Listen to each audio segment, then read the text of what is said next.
Haleluya, puji Tuhan, saudara yang diberkati oleh Tuhan. Shalom saudaraku. Saya percaya semua kita sudah dilawat Tuhan, sudah mengalami Tuhan, bahkan sudah dipuaskan lewat pujian penyembahan kita sebentar tadi. Amin. Oke, Bapak Ibu yang diberkati oleh Tuhan, tidak lama-lama mari saudaraku kita akan dengarkan firman Tuhan hari ini. Mari kita buka Alkitab kita. Teman-teman yang tidak bawa Alkitab, mungkin saudara mendengarkan firman Tuhan ini bukan lagi di gereja atau di rumah, saudara boleh buka HP saudara, pastikan yang saudara buka adalah firman Tuhan. Amin. Kita mau gunakan waktu yang singkat ini saudara untuk konsentrasi, fokus kepada firman Tuhan. Haleluya, puji Tuhan. Saudara, kita akan buka kitab 1 Yohanes pasal yang keempat. 1 Yohanes pasal yang keempat dimulai dari ayat 7 sampai ayat yang ke-12. Judulnya di atas, Allah adalah kasih. Nah, saya berikan tema hari ini, God is love, ya. Tuhan adalah kasih, ya saudara.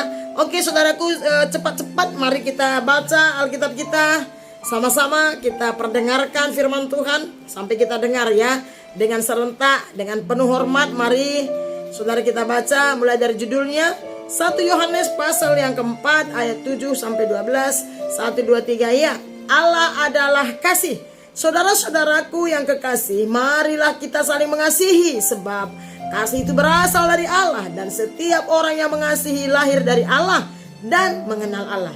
Barang siapa tidak mengasihi, ia tidak mengenal Allah, sebab Allah adalah kasih. Dalam hal inilah kasih Allah dinyatakan di tengah-tengah kita, yaitu bahwa Allah telah mengutus anaknya yang tunggal ke dalam dunia supaya kita hidup olehnya. Inilah kasih itu, bukan kita yang telah mengasihi Allah, tetapi Allah yang telah mengasihi kita dan yang telah mengutus anaknya sebagai pendamaian bagi dosa-dosa kita. Saudara-saudaraku yang kekasih, jikalau Allah sedemikian mengasihi kita, maka haruslah kita juga saling mengasihi. Tidak ada seorang pun yang pernah melihat Allah. Jika kita saling mengasihi, Allah tetap di dalam kita dan kasihnya sempurna di dalam kita. Demikian pembacaan firman Tuhan. Haleluya saudara, kita tadi sudah mendengar apa kata kitab 1 Yohanes. Kita tahu kitab 1 Yohanes ini penulisnya adalah Rasul Yohanes, yaitu salah satu murid Yesus yang selalu di Alkitab berkata bahwa murid kesayangan Tuhan. Tapi saya percaya Tuhan semua sayang kepada muridnya. Amin.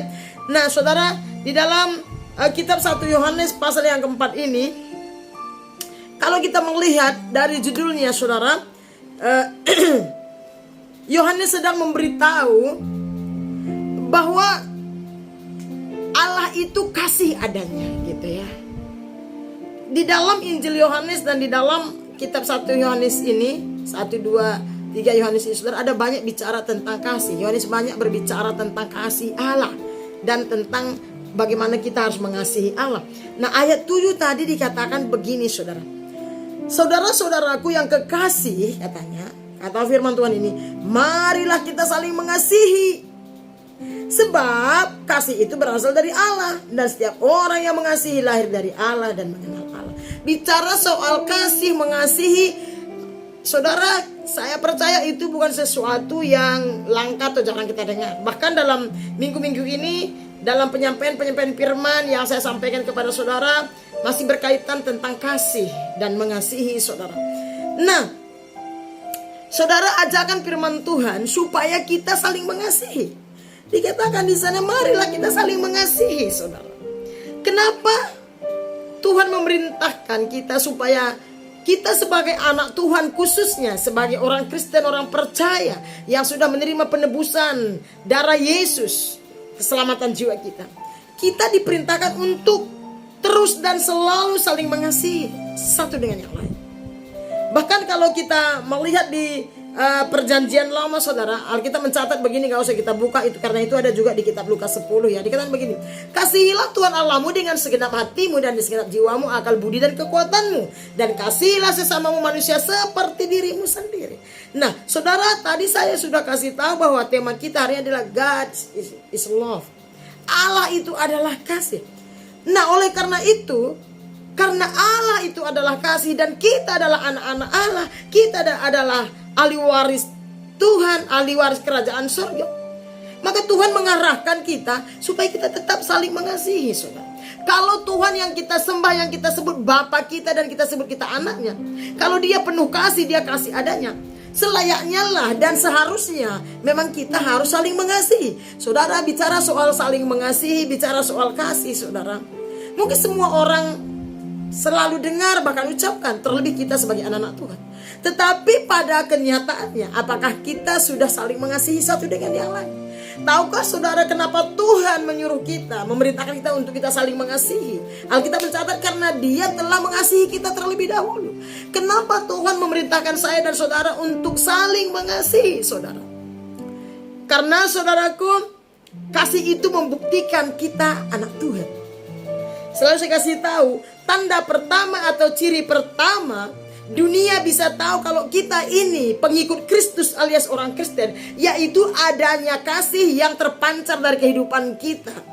Dari hari ke hari dimanapun kita berada, apapun situasi kita. Sekali lagi, tanda pertama atau ciri pertama yang dunia bisa lihat bahwa kita ini pengikut Kristus, orang Kristen, yaitu adanya kasih yang terpancar dari kehidupan kita. Entahkah itu lewat perkataan, sikap, tingkah laku, perbuatan kita, bahkan lewat seluruh area hidup kita.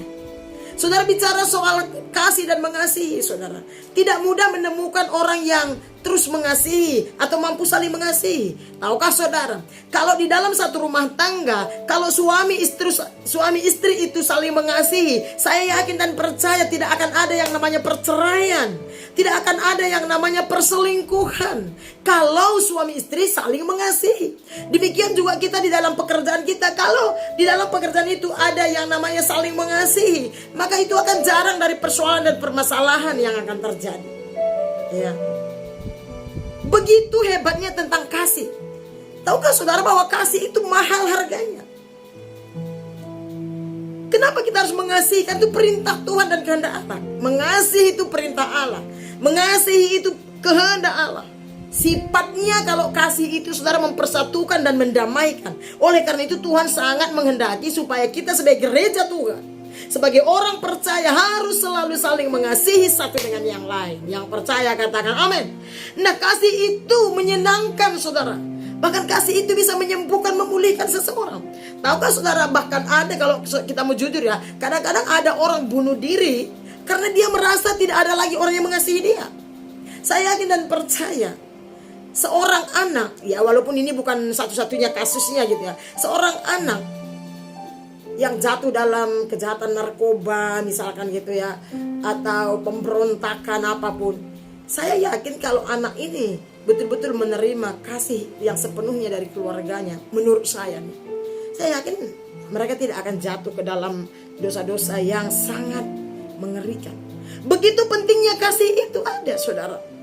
Nah, Yesus itu Bapa kita, pokok kita. Seharusnya, seperti istilah-istilah yang selalu kita dengar bahwa seharusnya pada dasarnya buah itu gak pernah jauh dari pokok. Nah, kalau Yesus Bapa kita, Tuhan kita, sumber kehidupan kita, selayaknya lah kita sebagai orang Kristen selalu memiliki kasih seperti yang Tuhan inginkan, yaitu saling mengasihi, saudara. Ya. Apa sih itu kasih? Kasih itu adalah pengorbanan. Seseorang berkata kalau dia memiliki kasih tapi dia gak mau pernah berkorban, itu omong kosong. Kasih itu nomor satu pengorbanan, saudara. Kita bisa melihat bagaimana Yesus mengasihi umat manusia. Oh, dia korbankan hidupnya. Dia rela mati di atas kayu salib. Bisa kita baca ya saudara.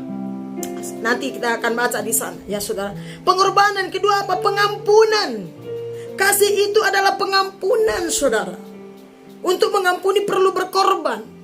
Ya, apalagi kasih itu bicara soal kepedulian satu dengan yang lain, penerimaan satu dengan yang lain. Oleh karena itu kalau ada kasih dalam kehidupan kita sebagai anak-anak Tuhan, maka kita sudahlah pasti menjadi terang dan garam Tuhan dimanapun kita berada. Kita pasti menjadi teladan dalam kehidupan. Kita akan menjadi panutan bagi banyak orang. Kita akan menjadi berkat bagi banyak orang. Kalau kasih itu memenuhi hati saya dan saudara. Makanya kitab Amsal berkata, janganlah kasih itu meninggalkan engkau, kalungkanlah itu pada lehermu. Kenapa? Karena waktu kasih itu ada dalam kehidupan kita, terpancar lewat seluruh area hidup kita, saudara, maka kita akan menjadi terang bagi banyak orang. Kita akan menjadi orang yang berpengaruh, saudara. Nah, tahukah saudara bahwa kasih itu adalah sebuah karakter. Karakter yang sangat mahal harganya. Kasih itu sangat berharga, saudara. Saudara mau mencari kasih di dunia sana sulit. Orang bisa memberi tapi belum tentu mengasihi. Tapi kalau orang yang penuh kasih pasti memberi. Nah, kita kembali ke ayat pertama tadi, dikatakan marilah kita saling mengasihi. Amin. Nah, kenapa? Sebab kasih itu berasal dari Allah. Jadi orang yang mengasihi, Alkitab mencatat ada Allah dalam hidupnya. Berasal dari Allah, dan setiap orang yang mengasihi lahir dari Allah dan mengenal Allah. Dari mana kita tahu seseorang itu atau diri kita bahwa ada Kristus, ada roh Allah dalam diri kita? Dari mana sih kita tahu bahwa kita ini berasal dari Allah? Dari tindakan-tindakan kasih yang kita kerjakan dalam kehidupan kita, pribadi lepas pribadi. Ya. Dari mana kita tahu bahwa seseorang itu milik Kristus? Dari sikap tingkah lakunya yang mencerminkan kasih dimanapun dia berada. Ya. Ayat yang ke-8 dikatakan begini, barang siapa tidak mengasihi, ia tidak mengenal Allah, sebab Allah adalah kasih. Diulang, saudara. Jadi tanda atau bukti bahwa saya dan saudara sebagai gereja Tuhan, sebagai orang Kristen, tandanya, buktinya bahwa kita mengasihi Tuhan alias percaya kepada Tuhan, itu tandanya adanya tindakan kasih dalam kehidupan kita secara terus menerus. Bukan sebulan, setahun. Bukan, saudara. Secara terus menerus. Maka dia bilang barang siapa tidak mengasihi, ia tidak mengenal Allah. Jadi tindakan kasih yang kita kerjakan dan lakukan dalam kehidupan kita dari hari ke hari secara terus menerus adalah membuktikan bahwa kita mengenal Allah. Pengenalan kita akan Allah akan dibuktikan lewat tingkah laku perbuatan kita, lewat gaya hidup kita yang mencerminkan kasih yang berasal dari Yesus. Nah, oleh karena itu saudara, sebagai anak-anak Tuhan, mari kita terus belajar. Mari kita terus berusaha untuk mempraktekkan cinta kasih Kristus yang sudah kita terima. Lewat waktu kita menerima Yesus sebagai Tuhan dan Juru Selamat hidup kita, di situ Yesus sudah ada dalam hidup kita, membuktikan bahwa Kristus ada dalam kehidupan saya dan saudara, membuktikan bahwa firman Allah itu ada dalam hidup saya dan saudara, yaitu akan kelihatan lewat tindakan-tindakan, perbuatan-perbuatan kasih yang kita kerjakan dari hari ke hari, dimanapun kita berada. Amin. Puji Tuhan. Itulah kasih itu. Makanya dikatakan Allah adalah kasih. God is love. Saya kalau berbicara soal love, soal kasih, itu paling saya suka, saudara. Saya percaya tidak ada seorang pun di muka bumi ini yang tidak mau dikasihi dan dicintai. Nah, Yesus kita sudah berikan teladan bagi saya dan saudara. Oleh karena itu, jangan sempat kita memegang KTP Kristen gitu ya, gereja gitu, pelayanan apalagi, hamba Tuhan apalagi, tapi ngomong kasih, tahu tentang kasih, tapi nggak pernah mampu praktek tentang kasih. Tidak sempurna, tetapi kita harus terus belajar dan berusaha untuk mempraktekkan apa yang Tuhan kehendaki dan perintahkan di dalam Alkitab saya dan saudara. Ayat yang ke-9, dalam hal inilah kasih Allah dinyatakan di tengah-tengah kita, yaitu bahwa Allah telah mengutus anaknya yang tunggal ke dalam dunia supaya kita hidup olehnya, saudara. Kita tahu ayat emas kita ya, Yohanes 3 ayat 16 berkata, saudara apa? Karena begitu besar kasih Allah akan dunia ini sehingga ia telah mengaruniakan anaknya yang tunggal, supaya barang siapa yang percaya kepadanya tidak binasa melainkan beroleh hidup yang kekal. Puji Tuhan. Itulah bukti kecintaan atau kasih Allah kepada umat manusia. Jadi kasih itu harus dibuktikan. Makanya tadi definisi daripada kasih nomor 1 itu pengorbanan. Tidak mungkin kita bilang kita mengasihi tapi kita tidak pernah mau berkorban apapun, apalagi kepada Tuhan. Sangat mustahil sekali. Mungkin di hadapan manusia mungkin yes saja, tapi di hadapan Tuhan tidak, saudara. Ya, kita tidak mungkin berkata aku mengasihi Tuhan, tapi kita tidak pernah mau berkorban untuk Tuhan. Enggak mungkin kita punya kasih kalau kita tidak mau mengampuni. Tanda seseorang punya kasih Kristus, mampu melepaskan pengampunan kepada orang yang menyakiti dia.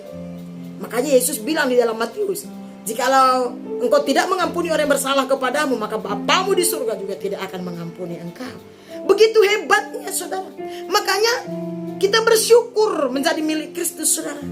Dunia tidak mampu Kalau dunia sana kau tonjok saya tonjok lu 2 kali. Begitu kalau kita tidak. Yesus bilang, kalau pipi kananmu ditampar, kasih pipi kirimu. Artinya lepaskan pengampunan. Ya. Makanya dalam hal inilah kasih dinyatakan, yaitu di tengah-tengah kita, yaitu bahwa Allah telah mengutus anaknya. Jadi Yesus membuktikan cinta kasihnya yang besar, cinta kasihnya yang tulus dan benar itu lewat pengorbanannya di atas kayu salib. Dia rela mati bagi umat manusia. Dia rela berkorban, dia serahkan nyawanya. Dia bukan dibunuh. Dia bisa saja tidak bisa dibunuh. Tapi karena dia memang merelakannya. Jadi sudah ada teladan bagi kita. Makanya kita sebagai orang percaya yang percaya kepada Yesus harus terus berusaha belajar. Maka Yesus bilang, pikulah yang kupasang dan belajarlah kepada aku. Yesus bilang kita harus belajar kepada Kristus, kepada firman, bukan kepada yang lain. Kalau kita belajar kepada Kristus, pasti kita dimampukan untuk melakukan, mengerjakan apa yang Tuhan kehendaki kita lakukan sebagai anak-anaknya. Nah, mari kita melihat ayat 10 dikatakan, inilah kasih itu, bukan kita yang telah mengasihi Allah, tetapi Allah yang telah mengasihi kita dan yang telah mengutus anaknya sebagai pendamaian bagi dosa-dosa kita. Nah, saya percaya semua saudara dimanapun saudara berada yang mendengarkan firman Tuhan ini, pasti kita mengakui betapa besar cinta kasih Kristus atas hidup kita. Salah satu hari ini kalau kita masih ada, masih di zaman pandemi ini saudara, pandemi belum berakhir, kita berdoa supaya secepatnya berlalu. Kalau kita hari ini masih berada, sebagaimana kita ada, itu semua bukti kasih Kristus. Jangan sempat kita mengemban nama orang Kristen, anak Tuhan, ya kan gitu, orang percaya, tetapi tidak kelihatan ada kasih kita. Kita diajar Tuhan untuk saling mengasihi, saling mengasihi satu dengan yang lain. Bahkan di dalam Lukas 10 dikatakan bahwa kita mengasihi sesama kita seperti diri kita sendiri. Itu gak gampang saudara, tapi Tuhan bisa memberikan kita kekuatan dan kemampuan. Ayat 11 dikatakan, saudara-saudaraku yang kekasih, jikalau Allah sedemikian mengasihi kita, maka haruslah kita juga saling mengasihi. Sudah terbukti bahwa Allah begitu mengasihi saya dan saudara. Bahkan dia mengasihi seluruh umat manusia. Maka saya dan saudara sebagai umat percaya, sebagai anak-anak Tuhan, Alkitab mencatat kita harus saling mengasihi. Nah, tidak mungkin kita berkata kita saling mengasihi tapi kita tidak ada kepedulian. Tanda kita bahwa saling mengasihi satu dengan yang lain, adanya kepedulian satu dengan yang lain, adanya perhatian satu dengan yang lain. Kalau yang satu jatuh, yang lain mengangkat. Kalau yang satu lemah, yang lain menguatkan. Kalau yang satu terluka, yang lain menghibur. Bukan melemahkan, bukan menghakiminya, bukan menjatuhkannya, bukan membiarkannya terjerumus, tidak. Kalau kita melihat ada teman-teman kita, ada saudara-saudara kita, entahkah di tengah-tengah pekerjaan, tengah-tengah pelayanan, apalagi keluarga kita, kita wajib harus punya tugas untuk menunjukkan kasih dan membawa mereka tetap ke dalam Tuhan. Saudara, sebagai orang percaya, sebagai orang Kristen, ingat baik-baik bahwa tanda nomor 1 bahwa kita ini pengikut Kristus yang sudah menerima kasih karunia keselamatan lewat pengorbanan Kristus, yaitu adanya kasih dalam hidup kita. Adanya tindakan mengasihi, adanya tindakan mengampuni, adanya tindakan memperdulikan satu dengan yang lain. Ya, tanpa itu Alkitab tadi mencatat, barang siapa tidak mengasihi, ia tidak mengenal Allah, sebab Allah adalah kasih. Ya. Saya teruskan ayat 12, saudara, dikatakan begini, tidak ada seorang pun yang pernah melihat Allah. Jika kita saling mengasihi, Allah tetap ada dalam kita. Wow, tandanya bahwa Allah ada di dalam kehidupan kita, Allah ada di dalam pribadi kita masing-masing, yaitu adanya tindakan mengasihi dari hari ke hari sampai Tuhan menjemput kita. Tandanya, buktinya bahwa Kristus ada dalam hidup saya dan saudara. Bukan sekedar Kristen dan pelayanan, bahkan ke gereja segala macam. Bukti tandanya bahwa Kristus ada dalam hidup kita, bahwa Roh Allah ada dalam hidup kita, bahwa firman Allah ada dalam hidup kita, yaitu adanya perbuatan kasih, adanya pengampunan, kepedulian satu dengan yang lain, saudara. Karena kasih itu mempersatukan, kasih itu mendamaikan, kasih itu menyenangkan hati itu.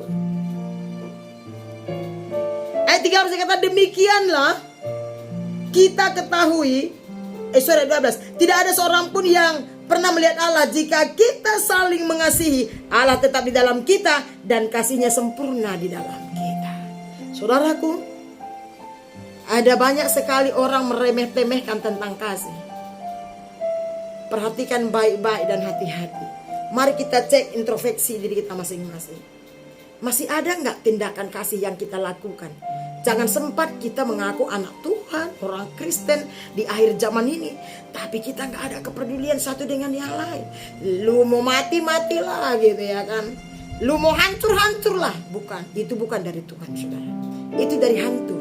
Ya, anak-anak Tuhan di mana-mana dia akan dikenal lewat adanya tindakan kasih dalam hidupnya, lewat adanya kepedulian dalam kehidupannya. Jangan sempat sesama gereja, satu gereja lokal gitu, kita sudah tidak peduli satu dengan yang lain. Tidak ada lagi kehangatan, tidak ada lagi kemesraan satu dengan yang lain, saudara. Itu sangat menyedihkan ya.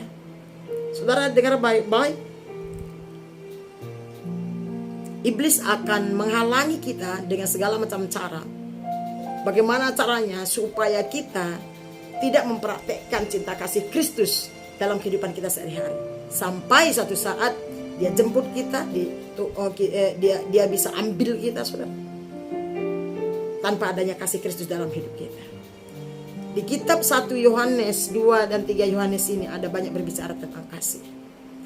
Orang Kristen kalau berbicara tentang Tuhannya, nomor 1 yaitu tentang kasih, itu tentang pengampunan, tentang belas kasihan, tentang kepedulian satu dengan yang lain.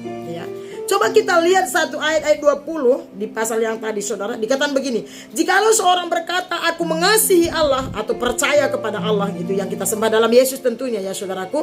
Jikalau seorang berkata aku mengasihi Allah dan ia membenci saudaranya, maka ia adalah pendusta atau pembohong ya. Karena barang siapa tidak mengasihi saudaranya yang dilihatnya, tidak mungkin mengasihi Allah yang tidak dilihatnya.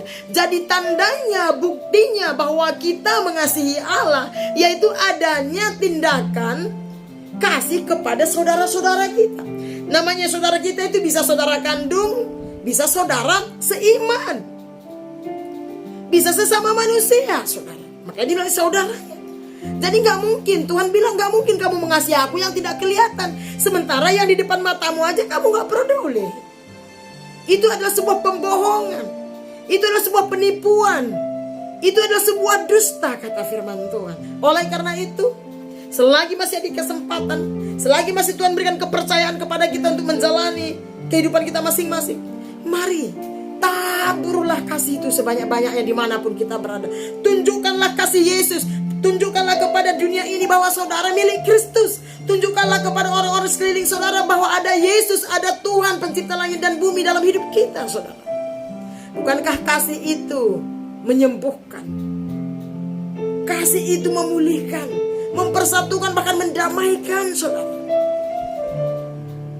Begitu hebatnya teladan yang Tuhan berikan kepada saya dan saudara. Mari saudaraku yang diberkati oleh Tuhan dimanapun kita berada, apapun level kita, entahkah saudara bos dalam pekerjaan atau karyawan, seorang ibu rumah tangga, apapun level kita, mari praktekkan cinta kasih Kristus dalam hidup kita. Tunjukkan bahwa kita ini sudah menerima kasih karunia Allah, yaitu kasih yang tidak ada tandingannya. Saya yakin dan percaya, seorang anak Tuhan yang hatinya penuh dengan kasih, wajahnya pasti selalu berseri. Seorang anak Tuhan yang hatinya penuh dengan kasih Allah, dia pasti menikmati hidup ini dengan penuh kebahagiaan. Bukan berarti gak ada masalah dan persoalan hidup. Tidak ada manusia di muka bumi ini yang hidup yang tidak punya masalah. Yang tidak punya masalah adalah mayat, ya, karena dia sudah tidak merasa apa-apa. Tapi kita gak tahu spiritnya, dia ada di surga atau di neraka. Tapi minimal kalau sudah mayat atau benda mati, dia gak ada masalah. Tetapi yang namanya makhluk hidup pasti ada masalah, apalagi yang namanya manusia. Oleh karena itu saudaraku, mari kita terus belajar. Kita motivasi diri kita. Mari saya ingatkan kita semuanya, bangkitkan diri kita masing-masing. Miliki kasih Allah. Praktekkan kasih Kristus yang ada dalam diri saudara. Jangan diam, gunakan setiap kesempatan. Maka sesuai pujian yang berkata, hidup ini adalah sebuah kesempatan. Bukan kesempatan untuk berdosa, bukan kesempatan untuk melukai hati Tuhan, bukan kesempatan untuk menyakiti satu dengan yang lain. Tapi pergunakan waktu-waktu yang masih Tuhan percayakan kepada kita. Pergunakan untuk menaburkan kasih, untuk memperhatikan cinta kasih Kristus, mengasihi satu dengan yang lain, menerima satu dengan yang lain, mengampuni satu dengan yang lain, sehingga kita tidak sia-sia ada di muka bumi ini. Ya saudara, kalau kita tidak melakukan apa yang Tuhan kehendaki, apa yang Tuhan perintahkan, khususnya dalam hal mengasihi, sesungguhnya kita tidak bisa menikmati hidup yang sesungguhnya. Saya tidak tahu bagaimana dengan saudara. Yang saya pernah alami dan yang saya sering alami, soal memberi saja, jauh saya rasa lebih enak bisa memberi daripada saya menerima. Ini tindakan kasih. Waktu kita bisa melepaskan pengampunan, itu sesuatu yang hebat, saudara. Mari tunjukkan Kristus dalam hidup kita dimanapun kita berada. Sebagai gereja Tuhan, sebagai anak-anak Tuhan, sebagai jemaat Tuhan, sebagai pengikut Kristus, jadilah terang dan garam Kristus lewat perbuatan-perbuatan kasih, lewat tindakan-tindakan kasih saudara. Terlebih-lebih di tengah pekerjaan, di tengah-tengah keluarga, lingkungan, bahkan di tengah-tengah pelayanan. Sehingga orang lain bisa melihat, oh, ini pengikut Kristus, membawa kedamaian, membawa kenyamanan, membawa pemulihan. Amin. Puji Tuhan, sesuai dengan hari ini saudara, kita akan menerima perjamuan kudus Tuhan. Hari ini kita akan mengenang kembali, melihat kembali apa yang Tuhan pernah kerjakan di atas kayu salib, membuktikan cinta kasih-Nya yang begitu besar, yang tidak ada tandingannya kepada seluruh umat manusia. Makanya Tuhan suruh kita mengingat dan mengenangnya, supaya kita tidak lupa untuk mempraktekkan kasih yang sudah Tuhan taruhkan dalam hati kita. Saya berdoa dan saya percaya semua saudara yang mendengar firman Tuhan ini adalah anak-anak Tuhan yang selalu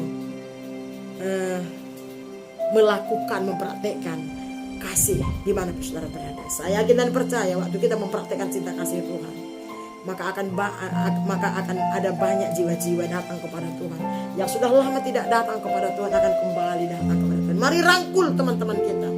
Mari tunjukkan bahwa Kristus ada dalam hidup kita masing-masing. Puji Tuhan saudara, demikian firman Tuhan yang boleh kita dengar, firman Tuhan yang singkat hari ini.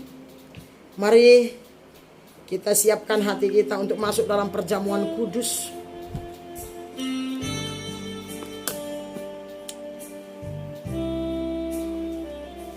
Sesuai dengan firman Tuhan, hari ini diajak kita untuk saling mengasihi. Karena dengan demikian kita sesungguhnya diakui sebagai anak. Dengan demikian kita diakui bahwa kita berasal dari Allah. Kita diakui bahwa kita ini adalah milik Tuhan, ahli waris kerajaan sorga. Dengan penuh hormat, mari siapkan roti dan anggur di tempat saudara masing-masing dimanapun saudara berada saat ini. Kita mau mengenang kembali cinta kasih Tuhan yang besar. Haleluya. Sambil saudara mempersiapkan roti dan anggur di tempat saudara masing-masing,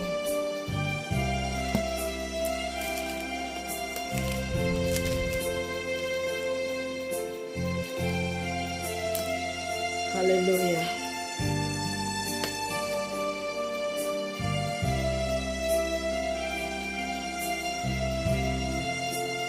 Sebelum kita menerima roti dan anggur hari ini sebagai tubuh dan darah Kristus yang telah dikorbankan 2000 tahun yang lalu di atas kayu salib untuk menebus dosa kita, membayar dosa kita, supaya kita yang seharusnya mati binasa menerima kehidupan yang kekal di dalam Yesus.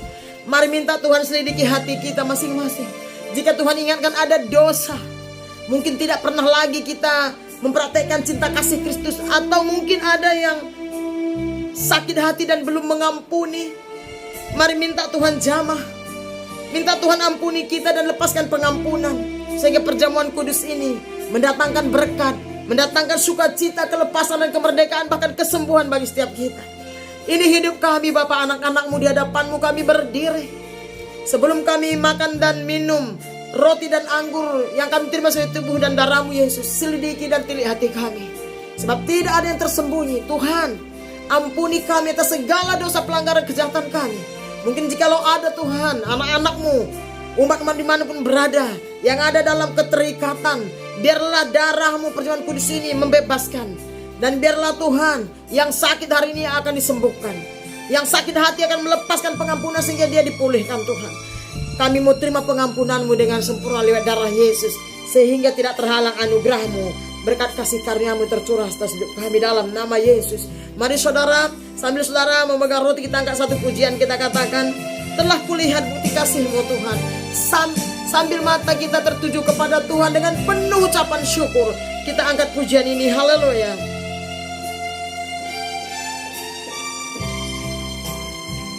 Telah kulihat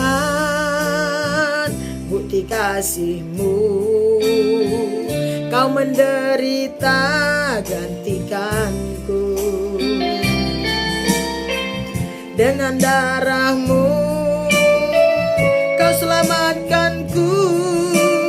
Kini ku hidup menyenangkan-Mu. Sekali lagi katakan dari awal. Telah kulihat bukti kasih-Mu, Kau menderita gantikanku. Dengan darah-Mu Kau selamatkanku. Kini ku hidup menyenangkan-Mu. Terlalu besar kasih-Mu Bapa, pengorbanan yang Kau berikan bagiku. Terlalu mahal darah-Mu Yesus, tercurah untuk menebus hidupku. Katakan terlalu besar kasih-Mu Bapa, pengorbanan yang Kau berikan bagiku. Terlalu mahal darah-Mu Yesus, tercurah untuk menebus hidupku. Terlalu besar kasih-Mu Bapa, pengorbanan yang Kau berikan bagiku. Terlalu mahal darah-Mu Yesus, tercurah untuk menebus hidupku. Tercurah untuk menebus hidupku. Tercurah untuk menebus hidupku. Haleluya. Pastikan semua saudara sudah ada roti dan anggur di tangan saudara. Mari kita arahkan hati kita kepada Tuhan lebih sungguh. Kita berdiri di hadapan Tuhan, dan kita percaya Tuhan memandang dari surga, melihat kita dengan penuh hormat, penuh ucapan syukur, mengingat dan mengenang kembali pengorbanannya yang dahsyat di atas kayu salib untuk menembus dosa saya dan saudara. Sebelum kita makan roti dan kita minum anggur yang kita terima sebagai tubuh dan darah Yesus hari ini, mari angkat roti yang ada di tangan saudara dengan penuh hormat dan penuh ucapan syukur. Dan sebelum kita makan, kita dengarkan firman Tuhan yang terambil dari 1 Korintus pasal 11 ayat 23 dan seterusnya. Demikian firman Tuhan berkata, sebab apa yang telah kuteruskan kepadamu telah aku terima dari Tuhan, yaitu bahwa Tuhan Yesus pada malam waktu Ia diserahkan mengambil roti, dan sesudah itu Ia mengucap syukur atasnya. Ia memecah-mecahkannya dan berkata, inilah tubuhku yang diserahkan bagi kamu, perbuatlah ini menjadi peringatan akan aku. Terima kasih Bapa di sorga, kami bersyukur buat cinta kasih-Mu yang besar sehingga Engkau menyerahkan anak-Mu yang tunggal. Itu Yesus Kristus untuk berkorban mati di atas kayu salib supaya kami yang seharusnya mati binasa dan terkutuk menerima kehidupan kelepasan di dalam Yesus. Terima kasih Tuhan Yesus buat pengorbanan. Tidak ada Allah yang mau seperti Engkau rela mati, berkorban, tergantung antara langit dan bumi Tuhan. Untuk menembus dosa kami, untuk membebaskan, menyembuhkan, melepaskan kami dari segala belenggu dosa, bahkan dari kutuk maut Tuhan.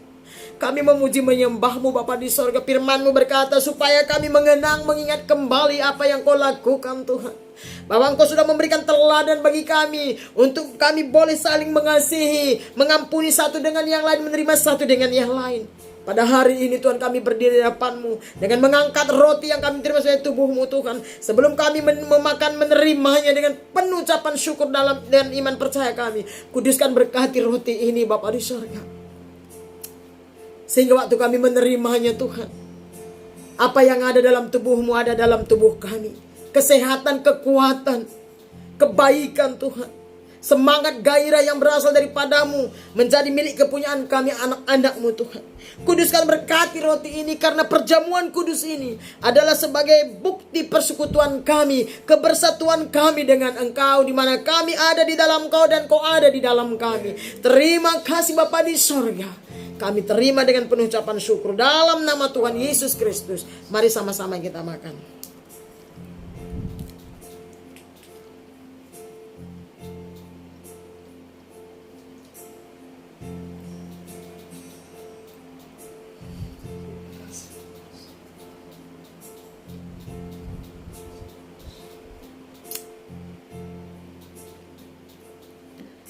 Dengan penuh hormat dan ucapan syukur, saudara yang diberkati oleh Tuhan, mari angkat anggur di atas kepala saudara. Dan kita dengarkan firman Tuhan. Demikian juga ia mengambil cawan sesudah makan lalu berkata, cawan ini adalah perjanjian baru yang dimeteraikan oleh darahku. Perbuatlah ini menjadi peringatan. Perbuatlah ini setiap kali kamu meminumnya menjadi peringatan akan aku. Sebab setiap kali kamu makan roti ini dan minum cawan ini, kamu memberitakan kematian Tuhan sampai Dia datang. Terima kasih Tuhan Yesus, kami bersyukur, kami bangga. Terima kasih buat pengorbanan-Mu, buat darah-Mu yang Kau curahkan, yang Kau tumpahkan di atas kayu salib untuk menebus kami dari dosa-dosa kami, menyucikan, mentahirkan, melayakkan kami, membebaskan kami. Tuhan, kami mengakui Tuhan, Kau sudah mati di atas kayu salib, tergantung antara langit dan bumi untuk menyelamatkan jiwa kami. Kami bersyukur. Terima kasih Tuhan Yesus, kami bangga punya Allah seperti Engkau. Kami memuji dan menyembah-Mu, Engkaulah Allah kami, Tuhan kami, juru selamat hidup kami, penebus dosa kami. Sebelum kami minum anggur ini, kuduskan, berkati Tuhan. Sehingga setiap kami yang meminumnya, kami bersekutu dengan Tuhan, kami bersatu dengan Allah. Sehingga lewat perjamuan kudus hari ini Tuhan, yang sakit menerima kesembuhan ilahi, yang lemah Kau kuatkan, yang terikat terbelenggu dibebaskan dalam nama Yesus, yang miskin Kau perkaya, yang jatuh Kau angkat, bahkan yang berdosa Kau ampuni dalam nama Yesus, yang buta rohaninya yang Kau celikan, yang lumpuh rohani berjalan bersama dengan Tuhan. Kami percaya ada kuasa, ada mujizat, ada keajaiban dalam perjamuan kudus-Mu. Kami terima Tuhan Yesus, di dalam nama Yesus kami terima kesembuhan ilahi, kami terima kemenangan demi kemenangan, di sebagaimana Engkau menang mengalahkan maut di atas kayu salib, demikian juga kami meraih kemenangan bersama dengan Kau. Bahkan firman berkata bahwa kami lebih daripada pemenang. Kami percaya Tuhan, ada kuasa dalam darah dan nama Yesus, ada kuasa mujizat keajaiban dalam perjamuan kudus ini. Terima kasih, berkati Tuhan dalam nama Tuhan Yesus. Kami berdoa, bersyukur. Mari sama-sama kita minum dalam nama Yesus. Mari naikkan ucapan syukur saudara. Terima kasih Tuhan. Kami bersyukur, memuji, menyembah-Mu. Kaulah Allah kami, Tuhan kami, juru selamat hidup kami, penguasa tunggal hidup kami. Kami memuji, menyembah Tuhan, Kau dahsyat, hebat dan ajaib. Kami bersyukur, bermazmur bagi Tuhan. Terlalu besar kasih-Mu, tak terukur cinta kasih-Mu, begitu dalam, luas, tinggi dan lebarnya Tuhan. Kami bangga punya Allah seperti Engkau. Kita angkat pujian ini, katakan terlalu besar. Terlalu besar kasih-Mu Bapa, pengorbanan yang Kau berikan bagiku. Terlalu mahal darah-Mu Yesus, tercurah untuk mana terlalu besar kasih-Mu Bapa, pengorbanan yang Kau berikan bagiku terlalu mahal. Darah-Mu Yesus tercurah untuk menebus hidupku, tercurah untuk menebus hidupku, tercurah untuk menebus hidupku. Haleluya. Terima kasih Tuhan, terima kasih Yesus. Kami bersyukur, kami memuji-Mu, menyembah-Mu. Besar anugerah-Mu, ajaib kasih-Mu bagi kami. Haleluya. Kami sembah Kau selama-lamanya Tuhan. Terima kasih Bapa di sorga, kami bersyukur. Terima kasih buat hadirat-Mu, lawatan-Mu, buat firman-Mu yang sudah kami dengar, bahkan terlebih lagi buat perjamuan kudus yang boleh kami kerjakan. Kami bangga, kami bersyukur buat Tuhan. Terima kasih buat campur tangan-Mu, buat penyertaan-Mu, pertolongan-Mu Tuhan. Hamba berdoa, hamba percaya seluruh umat-Mu yang sudah mengikuti ibadah ini, yang tidak lagi sama waktu mereka datang, yang lemah sudah kuat, yang sakit sudah sembuh, yang terikat terbelenggu sudah bebas di dalam nama Yesus. Berkati umat-Mu Tuhan, pakai terus mereka dimanapun mereka berada, mampukan Roh Kudus untuk mempraktekkan, melakukan cinta kasih-Mu, kasih Kristus yang dalam diri mereka. Mereka praktekkan dalam kehidupan mereka dari hari ke hari, sehingga lewat kehidupan mereka, lewat tindakan kasih, lewat perbuatan kasih yang mereka kerjakan dimanapun mereka berada, nama Yesus ditinggikan, dimuliakan, dan mereka diberkati, dan orang lain datang kepada Tuhan. Terima kasih Bapa di sorga. Ini doa dan ucapan syukur kami. Terpuji termulia nama-Mu. Segala kemuliaan, hormat, puji, syukur kami hanya bagi Yesus Kristus Tuhan kami. Dalam nama Tuhan Yesus Kristus kami berdoa bersyukur. Semua kita yang percaya dan diberkati Tuhan sebentar ini, sama-sama kita katakan amin. Berikan tepuk tangan yang terbaik untuk Tuhan saudara. Haleluya. Demikian firman Tuhan dan perjamuan kudus kita yang boleh kita lakukan hari ini. Puji Tuhan.